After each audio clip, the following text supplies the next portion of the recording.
अंत में मैं कार्यक्रम के न्यूज़ 7 भारत हमर मन के निरंतर आवाज़ ला गोठ ला उठाते सरकार करा बढ़ाते एकर पहले आप मन 50,000 के लगभग जो है संगवारी हो 1400 लाइक के आसपास भाई के यूट्यूब चैनल ला करे हो जेमा हमर मन के पीड़ा ला आप मन देखे हो। मैं आप मन से निवेदन करूँ अंत में मैं हर यूट्यूब चैनल पर हर पोर्टल न्यूज़ हर इलेक्ट्रॉनिक मीडिया प्रिंट मीडिया पर प्रार्थना करता हूँ कि आप सबो जन ये भी चैनल के लाइक करो, सब्सक्राइब करो, कमेंट करो, कमेंट सकारात्मक करो, शेयर करो और ये जो चैनल में हमारे मन के जो समाचार आते तेन ला बगराओ काबर कि ये ला देख के भी हमारे बीच के जो साथी 5 लाख कर्मचारी मन तेन में जागरूकता आते, तेन मन जागते। और दूसर जब हमारे मन के परिवार के पेट रोजी के और हमारे परिवार के सुरक्षा पर ओखर मन के हित पर ये मन हमारे मुद्दा उठाते तो ये चैनल वाले 7 न्यूज़ भारत 7 लगातार अनियमित कर्मचारी संघ का मुद्दा को लगातार उठा रहा है और ऐसे में एक बार फिर हम आए हैं सत्यम शुक्ला जी के पास। इनका परिचय जाने। छत्तीसगढ़ अनियमित कर्मचारी मोर्चा संघ के प्रदेश प्रवक्ता हैं, मधुर वाणी है, स्पष्ट बोलते हैं और कर्मचारी संघ के लिए हमेशा सदैव की बातों रखते हैं। मैं जितने भी हमारे पुराने दर्शक हैं उनका मैं पहले तो आभार व्यक्त करूंगा।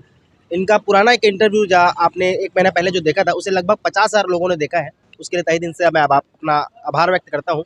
और अभी जो खास मुद्दे के लिए मैंने इंटरव्यू के लिए इन्वाइट किया है, ये 4 महत्वपूर्ण सवाल अनियमित कर्मचारी संघ के प्रत्येक कर्मचारी को सुनना चाहिए क्योंकि ये सवाल उनके आने वाले भविष्य के लिए बहुत ही ज़्यादा महत्वपूर्ण है।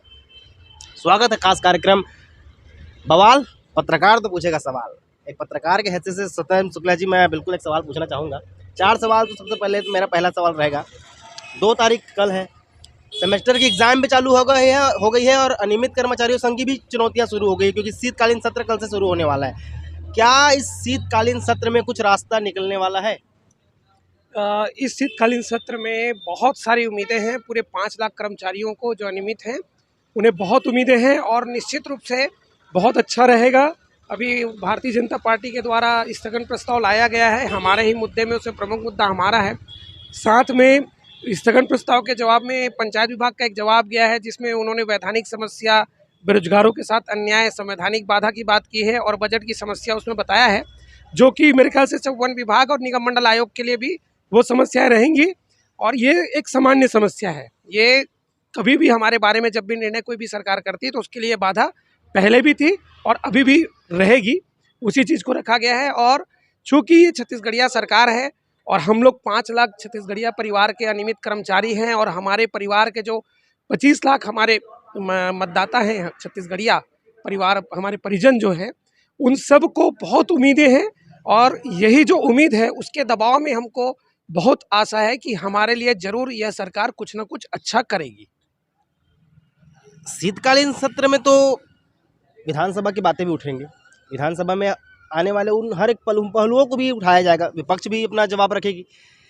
फिर भी मैं पूछता हूं कि विधानसभा सत्र से पहले शीतकालीन सत्र और इस शीतकालीन सत्र में अनियमित कर्मचारी संख्या किसी भी संगठन के लिए जो अपनी हक के आंदोलन लड़ाई कर रहे हैं बुढ़ातालाब में, उनके लिए रास्ता प्रशस्त होता है।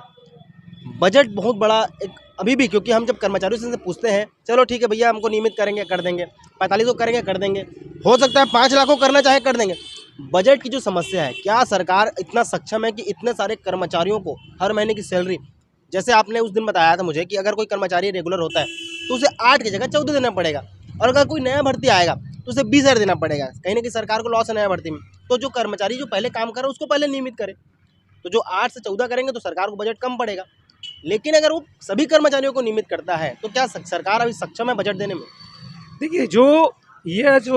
देखिए नियमितीकरण तो मुझे नहीं लगता, स्थायीकरण और स्थायी कर्मी के रूप में कुछ न कुछ सौगात सरकार दे सकती है, क्योंकि नियमितीकरण जो है उसमें वही जो पंचायत वाला जो पत्र था पंचायत विभाग का, वो अड़चन उसी के लिए है। और रही बात जो स्थायीकरण और स्थायी कर्मी की बात करते हैं जो अन्य राज्यों में लागू किया गया है, चाहे वो राजस्थान में संविदा कर्मियों के लिए हो, चाहे प्लेसमेंट आउटसोर्सिंग ठेका वालों के लिए दिल्ली, पंजाब, राजस्थान और उड़ीसा का उदाहरण है, उसी प्रकार से मध्य प्रदेश का उदाहरण है श्रमायुक्त दर के जो श्रमिक है और कलेक्टर दर के श्रमिक है उनके लिए। तो इनमें जो पॉलिसी बनी है और इनमें जो लोगों को रखा गया है उसमें कहीं से भी उमदवी प्रकरण की कोई बाधा वहाँ पर नहीं आई सरकारों को वहाँ की, ना ही उसमें कोई संवैधानिक बाधा आई, यानी कि जिसमें किसी बेरोजगारों का अहित हो रहा हो, ऐसी कोई बात ही नहीं है।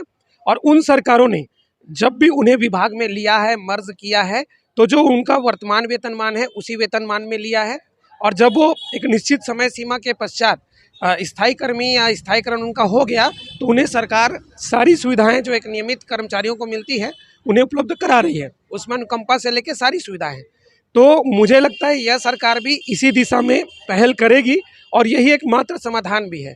क्योंकि देखिए, मांग हम लोग कुछ भी कर लें, बहुत सारे लोगों के मन में रहता है कि भाई नियमितीकरण कहा था सरकार ने, तो नियमितीकरण की बात हम करेंगे। तो बात यह था कि सरकार ने घोषणा पत्र में वही मांग रखी थी जो हमारे संगठन के हमारे पूर्व नेता लोग जो उनको प्रस्ताव दिए थे। अब जब हमको समझ में आ गया है कि भाई नियमितीकरण संभव नहीं है, या कोई टेक्निकल तकनीकी बाधा आएगी, संवैधानिक बाधा आएगी, कोर्ट में स्टे लगने का खतरा है, बेरोजगारों के साथ उसमें अन्याय प्रतीत होगा, संवैधानिक बाधा उत्पन्न होगी और बजट की भी समस्या आएगी, तो हम तो समाधान के लिए बैठे हैं। अब समाधान और समझौते में हमेशा यह होता है कि दोनों पक्षों को थोड़ा थोड़ा लाभ होता है और थोड़ा थोड़ा हानि होता है।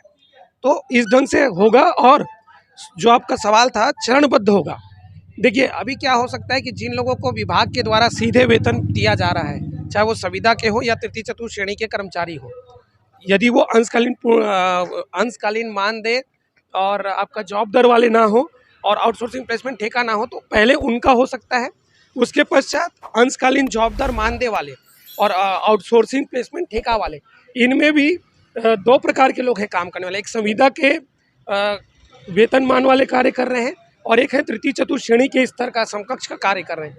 तो इन लोगों को पहले विभाग में मर्ज होना होगा, पूरे 8 घंटे की ड्यूटी मांगनी होगी, तब ये भविष्य में फिर हमारी तर्ज पे आ जाएंगे, हमारी श्रेणी के कर्मचारी बन जाएंगे, जिनका भी शुरुआत में स्थायीकरण या स्थायी कर्मी हो सकता है।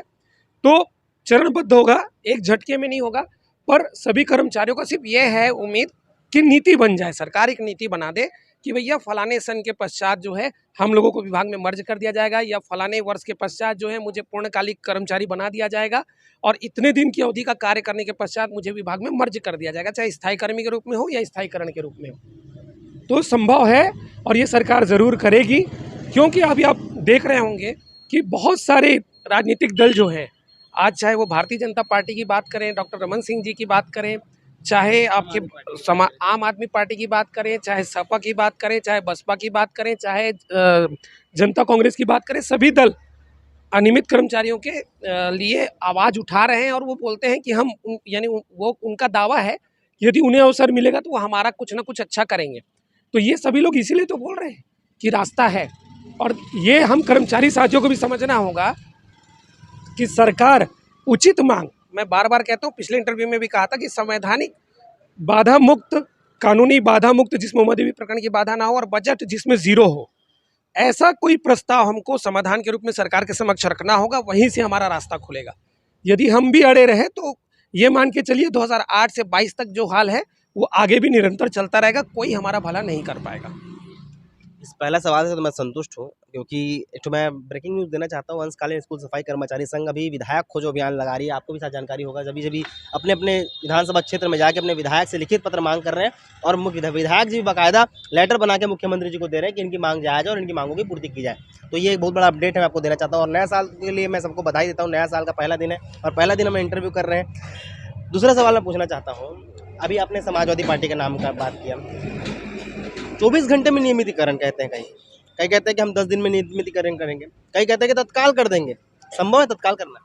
देखिए, तत्काल करना मतलब ये है, सीधा सीधा बात है, सभी को पता है दूसरे राज्यों में जो नीतियां बनी है उन्हीं नीतियों में, अब जैसे देखिए वो उस राज्य के अनुकूल परिस्थिति के हिसाब से बनी नीतियां हैं, है ना, वो हमारे यहाँ उसमें कुछ थोड़ा बहुत परिवर्तन करके, उचित परिवर्तन, सकारात्मक, जो अनियमित कर्मचारियों के हित में भी हो और जो सरकार के हित में भी हो, ऐसा कोई बीच का एक नीति बना करके हम लोगों का मार्ग प्रशस्त हो सकता है।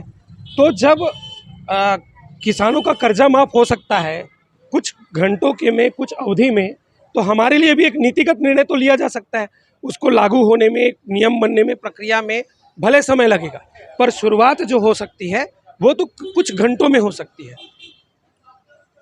फिर भी 24 घंटे में नियमितीकरण कहते हैं कि हम 24 घंटे में नियमितीकरण कर देंगे, ये संभव कैसे हो सकता है कि भाई इतनी बड़ी जनसंख्या, 5 लाख कर्मचारी, और उस 5 लाख कर्मचारियों के साथ साथ उनके परिवारों का भी सेंटिमेंट जुड़ा रहता है कि भाई अगर नियमितीकरण कर दे तो परिवार ज़्यादा खुश तो कोई होगा भी नहीं। अगर मैं नियमित कर्मचारी हूँ, मैं अगर सरकार से लड़ रहा हूँ और अचानक सरकार मेरी मांग को पूरा कर देती है, सबसे ज़्यादा मेरे घर परिवार वाले खुश रहेंगे, 4 वोट तो उनको पड़ गया। और अगर नहीं करती हैं तो कहीं ना कहीं परिवार भी रुष्ट होता है। खैर वो बहरहाल वो अलग बात है। दूसरा बात मैं करना चाहता हूँ, अनुकंपा नियुक्ति शिक्षा कर्मी संघ, यह मुद्दा अभी बीच में बहुत गरमाया है। पिछले 80 दिन से, लगभग 80 दिन होने वाला है अब, 80 दिनों से इस महिला संगठन के लोग यहाँ बूढ़ा तालाब में धरना दे रहे हैं। अगर आपको लगता है, एज अ प्रवक्ता पूछ रहा हूँ मैं, एज अ कोई पार्टी विशेष नहीं, अनियमित कर्मचारी संघ के आप प्रवक्ता हैं, ऐसे पूछ रहा हूँ, अगर क्या सरकार अनियमित कर्मचारियों संघ से पहले अनुकंपा नियुक्ति संघ की मांगों को पूरा करती है, तो क्या प्रभाव कर्मचारियों संघ पे पड़ेगा कि भाई हमसे पहले ये आए, हम आए और इनकी मांगों को पूरा किया जा रहा है, ठीक है वो किसी भी है लेकिन पूरा कर देते हैं, प्रभाव पड़ेगा कर्मचारियों में? देखिए, जो कर्मचारी तबका है अनियमित कर्मचारियों का, वो शिक्षित लोग हैं, विभिन्न विभागों में काम कर रहे हैं, वो नियम कानून भारत के संविधान से परिचित है। उनको यह भी पता है कि चाहे कोई भी सरकार हो, कितनी भी ताकतवर हो, कितनी भी पूर्ण बहुमत की सरकार हो, संविधान से बाहर जाके या कानून के विरुद्ध जाके कोई काम नहीं कर सकती, ना निर्णय कर सकती। यदि ऐसी स्थिति आती है कि उनके पक्ष में जो अनुकंपा की मांग करते हुए हमारी बहनें बैठी हैं, यदि उनके पक्ष में सरकार जल्द फैसला लेती है हमारे से पूर्व, तो निश्चित रूप से उसमें कहीं ना कहीं कोई कानूनी अड़चन नहीं होगा, संवैधानिक समस्या नहीं होगी, तो वो ले सकती है, इसीलिए वह लेगी। तो उसमें हम लोगों को इतना दुखी होने की बात या हमको उनसे तुलना करने की बात कि भैया हम तो 2008 से लगे हैं, हमारा भला नहीं हुआ उनका। देखिए, मैं बार बार कह रहा हूँ, समाधान हमको खुद सुझाना पड़ेगा। सरकारों को जो है ये समझ में आ रहा है, विभिन्न दलों को समझ में आ रहा है कि रास्ता सबका अभी तो खुला है। अभी आप देख रहे हैं पूरे देश में हर राज्य से कुछ ना कुछ एक सकारात्मक समाचार जो है नियमित कर्मचारियों के हित में आ रहा है। सब अपने यहाँ कर्मचारियों को कुछ ना कुछ अपने जो उनके सामर्थ्य में है कुछ ना कुछ प्रदान कर रहे हैं। तो हर चीज़ की एक व्यवस्था होती है, कानून समय की बात है। रही बात आप जो बोल रहे थे कि भाई कुछ घंटे, देखिए जो पेंशन स्कीम की योजना जो पहले आई थी पुरानी पेंशन वाली, वो कैबिनेट के बैठक में आई थी। कैबिनेट की बैठक कितने घंटे चलता है? 2 या 3 घंटे। कुछ निर्णय ऐसे होते हैं जो सरकार को मालूम है, वो अपने कैबिनेट में निर्णय ले सकती है, चाहे वो हमारा विषय हो, चाहे अनुकंपा वाली बहनों का। बस ये है कि वो जो कैबिनेट में जो भी नीति निर्णय नियम लिया जाए, वो भविष्य में जाकर किसी कानूनी पेच में ना फंसे, वो उमा देवी प्रकरण के लिए कहीं कहीं बाधा ना बने, ताकि कोई स्टे ना ले आए, किसी अन्य का संवैधानिक अधिकार का उसमें हनन ना हो। ऐसा कोई मार्ग कैबिनेट के थ्रू बना के कुछ घंटे में कोई भी सरकार, वर्तमान सरकार चाहे कोई भी सरकार हो, किसी भी राज्य की, वो जो चाहे वो निर्णय कर सकती है। पर वो अनुकंपा वाली बहनों का तभी होगा यदि ऐसा कोई व्यवस्था होगा संविधान में या कानून में, तभी उनका हो सकता है, अन्यथा उनको भी हमारे तर्ज पर संघर्ष करना पड़ेगा। बहुत ही महत्वपूर्ण सवाल पूछने वाला हूँ मैं। 15 जनवरी आपके प्रांतीय अध्यक्ष, प्रांतीय संयोजक गोपाल प्रसाद साहू जी का कहना है कि 15 तारीख को हम एक सम्मेलन करने वाले हैं, बैठक किया, पूर्व मुख्यमंत्री और मुख्यमंत्री को बुलाया जाएगा ऐसा करके। इस बैठक और सम्मेलन में क्या होने वाला है, प्रभाव क्या पड़ेगा इस चीज़ का? कर्मचारी संघ क्या फ़ायदा उठा सकती है कि इस 15 तारीख को होने वाले इस बड़े बूढ़ा तालाब में आएंगे, सभी संगठनों को बुलाया गया, तो ऐसे में क्या इसमें प्रभाव दिखेगा सरकार को? देखिए, ये जो बैठक हम कर रहे हैं, एक क्या होता है, हर आंदोलन, हर लक्ष्य को पाने के लिए लोकतंत्र में लोग अलग अलग तरीके अपनाते हैं। हम लोगों का एकदम सकारात्मक तरीका है। हम लोग सब 5 लाख छत्तीसगढ़िया लोग हैं, उसमें छत्तीसगढ़िया ST SC OBC general caste के हम सब छत्तीसगढ़िया लोग जो है वो अनियमित कर्मचारी के रूप में कार्यरत है। तो हम जो छत्तीसगढ़िया लोग हैं वो छत्तीसगढ़िया शैली, छत्तीसगढ़िया सबले बढ़िया है, हमन आपस में कईथन वही ला चरितार्थ करत हुए एकदम सौहार्दपूर्ण वातावरण में अहिंसात्मक रूप से सरकार ला समाधान, हमन वो बैठका के थ्रू समाधान प्रस्तुत करबो कि भाई उमा देवी प्रकरण के जेमा बाधा नहीं हुई तेन सुझाव ला देबो। ओमा संवैधानिक बाधा जो बेरोजगार मन के अधिकार के हनन ना हो तेन सुझाव ला ओमा रखबो। ओखर अलावा शून्य बजट के हमन प्रस्ताव सरकार करा बढ़ाबो, जो पहले भी करे हन कि भाई एमा सरकार ला बोझ नहीं आई, और हमर मन के स्थायीकरण, नियमितीकरण या स्थायी कर्मी सरकार ला जेन भी उचित मार्ग लगते तेमा हम सरकार ला पूरा सहयोग करबो। तो ये बैठका के उद्देश्य एकदम सकारात्मक है, और ये खर कोई भी उद्देश्य राजनीतिक नहीं है, या रैली धरना या सरकार ला बखानना, हमन ला मालूम है ये सब चीज़ से कुछ मिला नहीं। दूसरा, ये कर्मचारी के हित के हमन बात ला उम्र बढ़ाबो, बहुत कम समय मिलते, और सरकार के भी अभी अंतिम बजट आने वाला है मार्च के, और हमन ला बहुत उम्मीद है काबर के एकर बाद हमार पूरा अवसर समाप्त हो जाए। जेन होना है, जेन निर्णय लेना है, मार्च बजट से पहले ही होना है। एकर बाद कत कौन रैली धरना करो, बैठका करो, कोई परिणाम नहीं होकर। तो हमन ला सरकार से बहुत उम्मीद है, अंतिम बजट में वो सब ला दे है, गरीब से गरीब आदमी पर भी वो चिंता करे है, हर व्यक्ति ला दे है, सब पर कोशिश करे है, प्रयास करे। हमन देखे हैं कुछ चीज़ में हमन देखे कि कानूनी अड़चन में भी मामला फंसे है, तो हमन तो ये चाहबो कि ऐसे कोई मार्ग दे जिनमें कोई कानूनी अड़चन मत आए और हमर मन के समाधान हो। और आपके ये न्यूज़ भारत 7 से मैं चैनल के यूट्यूब चैनल के माध्यम से सरकार से और हमारे सबो जतका 5 लाख संगवारी मैंने वीडियो देखत होई तेखर मन से मैं प्रार्थना करूं कि आप सरकार से सकारात्मक प्रस्ताव मढ़ाओ, समाधान मढ़ाओ। आप चाहे कोनो भी संगठन से जुड़े हो, चाहे कहूँ भी रहा हो, चाहे आप बस्तर से हो, सरगुजा से हो, सबो विधायकों से मिलो और उचित समाधान जो दूसर राज्य में हो है लागू ओला आप सरकार करा मढ़ाओ। और सबसे महत्वपूर्ण बात, हमन कौन से समाधान उचित हो सकते एला जाने पर आप मैं जो कहा था इंटरव्यू में तेला मत मानो, मोर बात मानने की जरूरत नहीं है, कोनो औला आपला अनुसरण करे की जरूरत नहीं है। आप वकील से मिलो, उच्च न्यायालय बिलासपुर के कोनो भी वकील से मिलाओ, ओखर से पूछो जो दूसर राज्य में हमर मनसन जो नियमितीकरण या स्थायी कर्मी बने हैं, आउटसोर्सिंग प्लेसमेंट ठेका वाले मन वो अपन जो आदेश से संबंधित राज्य के तेल निकाल करके हाई कोर्ट के वकील से पूछाओ। तृतीय चतुर्थ श्रेणी के जो श्रमिक दर के श्रमिक है, कलेक्टर दर के श्रमिक है हमारे भाई मन, तेन मन मध्य प्रदेश के आदेश ला निकाल करके ओला हाई कोर्ट के वकील से पूछो। और अंशकालीन जॉब दर मानदे वाले मन अपन बर रद्दा ला पूछो। संविदा वाले मन राजस्थान के पॉलिसी निकाल के वकील से पूछो कि ओमा का चीज़ उचित संशोधन के मांग हमन ला करना चाहिए और का इसे मांग ला रखन जेमा सरकार हमर मांग ला पूरा कर सके, ओमा कोई बाधा मत आवे। तो ये हमरे मन के गरज है, हमला करे बर पड़ी।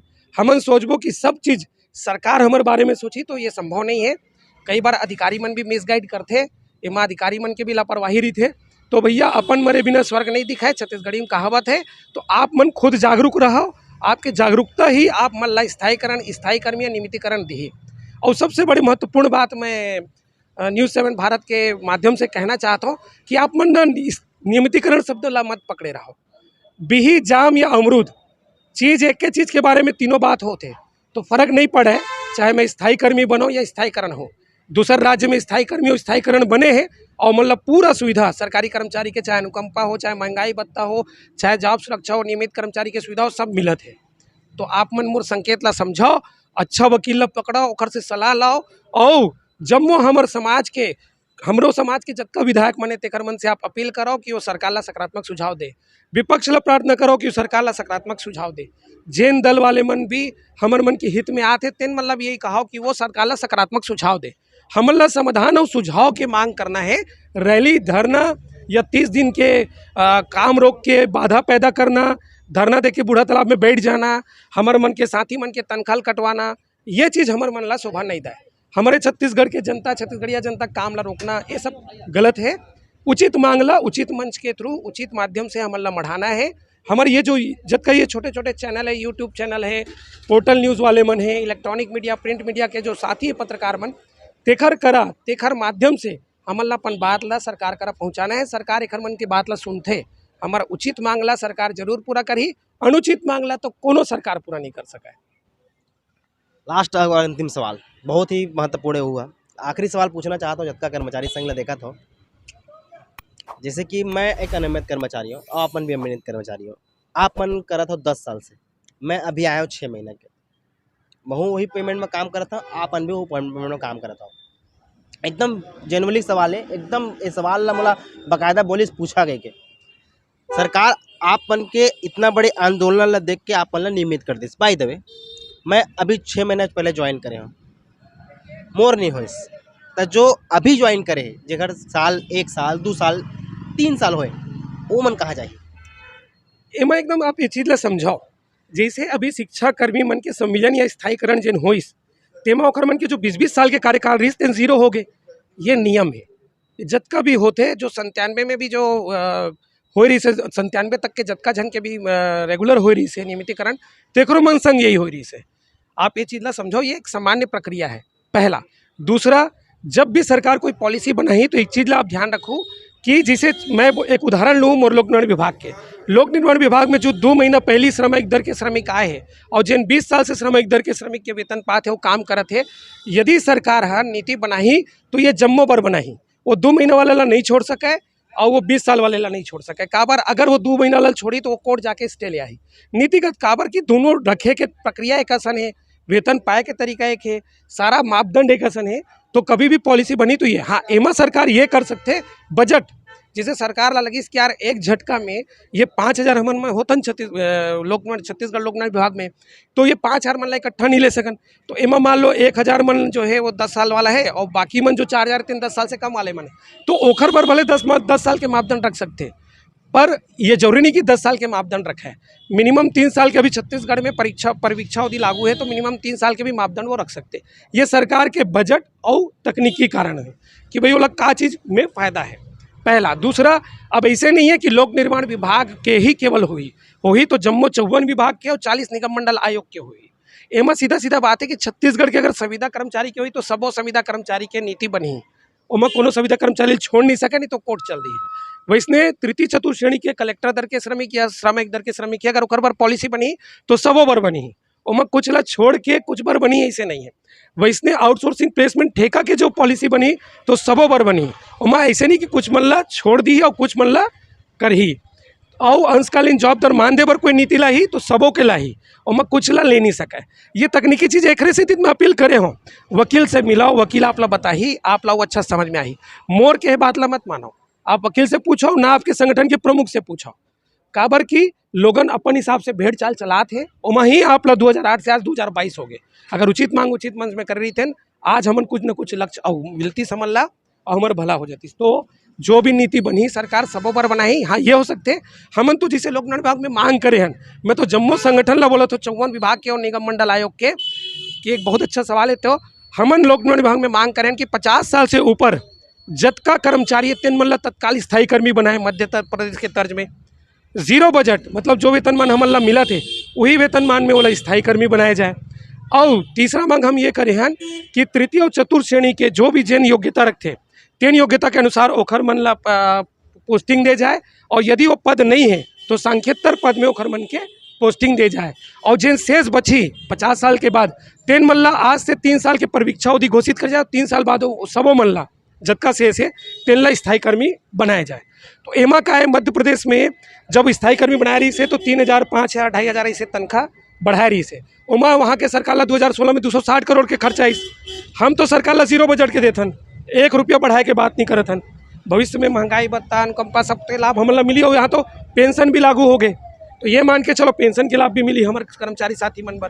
तो ये ढंग से उचित मांग हमला करना है। हमला पता है हमारे सरकार का कोविड के स्थिति बजट के समस्या हुई, तो भैया अगर मैं 50 साल से ऊपर बोलूँ कतका जने 1,000 हुई मोर विभाग में। और मैं पहले बोल चुकी हूँ कि हो ही तो पूरा 54 विभाग और निगम मंडल आयोग के हमारा सन जो काम करिए सबके हुई, केवल PWD कोई ऐसे नहीं है या वन के हुई ऐसे नहीं है। तो वो हिसाब से हमारे मन की संख्या 36,000 है। तो जो 36,000 है तेमा मान लो 5,000 मन हुई 50 साल से ऊपर, बाकी मन 3-3 साल में होवत जाही, सांकेतर पद में होवत जाही। तो ये ढंग से उचित मांग रखना है, ये चीज़ ला समझना है। ये हमरे राज्य है, ये सरकार हमरे है, सबो दल में छत्तीसगढ़िया नेता मन है, यहू सरकार छत्तीसगढ़िया सरकार है, और हमन ला समाधान यहीं से निकालना पड़ी और हमार समस्या का समाधान हमन ला खुद देना पड़ी। तो ये विषय आप ला समझ में आत हो ही, तो अब मैं समझता हूँ कि पूरा चीज़ में समझाए के कोशिश करें। बहुत अच्छा लगे आप मन से पूरा बात करें। 4-5 सवाल जो मन में रही से कर्मचारी मन जो बोला पूछा था इस कमेंट में कि भैया पूछा करके आज पूछ भी डरे, आप मन के बात ला मन बता भी डरी। और अगर ज़्यादा जानकारी है तो हाई कोर्ट के कोई वकील ला अपन पकड़ो और पूछो करते, वो एकदम नियम कानून से बताइए और अच्छा से बताइए कि आप मन समझ आ जाइए। और जब अभी तक जहाँ तक मोला लगी भैया जो समझाई से प्रवक्ता जी है वो और कुछ अगर बोलना चाहो तो आप बिल्कुल बोल सकते। अंत में मैं कार्यक्रम के न्यूज़ 7 भारत हमार मन के निरंतर आवाज़ ला गोठ ला उठाते सरकार करा बढ़ाते। एक पहले आप मन 50,000 के लगभग जो है संगवारी हो, 1400 लाइक के आसपास भाई के यूट्यूब चैनल ला करे हो, जेमा हमार मन के पीड़ा ला आप मन देखे हो। मैं आप मन से निवेदन करूँ अंत में मैं हर यूट्यूब चैनल पर, हर पोर्टल न्यूज़, हर इलेक्ट्रॉनिक मीडिया प्रिंट मीडिया पर प्रार्थना करता हूँ कि आप सबो जन ये भी चैनल के लाइक करो, सब्सक्राइब करो, कमेंट करो, कमेंट सकारात्मक करो, शेयर करो। और ये जो चैनल में हमारे मन के जो समाचार आते तेन ला बगराओ, काबर की ये ला देख के भी हमारे बीच के जो साथी 5 लाख कर्मचारी मन तेन मन जागरूकता आते, तेन मन जागते। और दूसर जब हमारे मन के परिवार के पेट रोजी के और हमारे परिवार के सुरक्षा पर ओखर मन के हित पर ये मन हमारे मुद्दा ला उठाते, तो ये चैनल वाले मन ला जब हम लाइक कमेंट करथन शेयर करथन और ओखर व्यू बाढ़ते तो ये मन ला एडवर्टाइजमेंट मिलते, जेकर से एकर मन के आय होते। भाई यहू मन ला परिवार चलाना है तो हमन अतका योगदान तो कर सकथन, केवल एक अंगली से चपक के लाइक कमेंट शेयर करके ये चीज़ के तो हमन सहयोग कर सकथन सबो चैनल पर। तो ये हमन मन की नैतिक जिम्मेदारी है, दायित्व है, ड्यूटी है। यहू आप मन करो। और अंत में आप सबो जन जिन यूट्यूब चैनल ला देखा था, न्यूज़ 7 भारत के जतका स्टाफ है, राजपूत साहब सब ला मैं नव वर्ष के बहुत बहुत बधाई देता हूँ।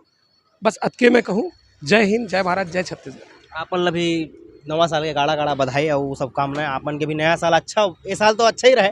और मैं तो चाहूँ कि छत्तीसगढ़ के जतका 5 लाख कर्मचारी उनको पर नवा साल अच्छा बन के आए, काबर के ये साल बहुत इंटरेस्टिंग होने वाला है। चुनाव भी है, कर्मचारी संख्या मन के भी चुनाव है, पत्रकार मन के भी चुनाव है। और हमारे जो नया एपिसोड आ है बवाल पत्रकार तो पूछे सवाल, एक भी हम लगातार दूसरा एपिसोड अगर आप मन लाभो अच्छा व्यक्तित्व लाभो जो अच्छा बात करी। तब तक के लिए हमारे चैनल देखते रहो, शेयर करते रहो, बने रहो न्यूज़ भारत के साथ। धन्यवाद। जय जवाहर, जय छत्तीसगढ़।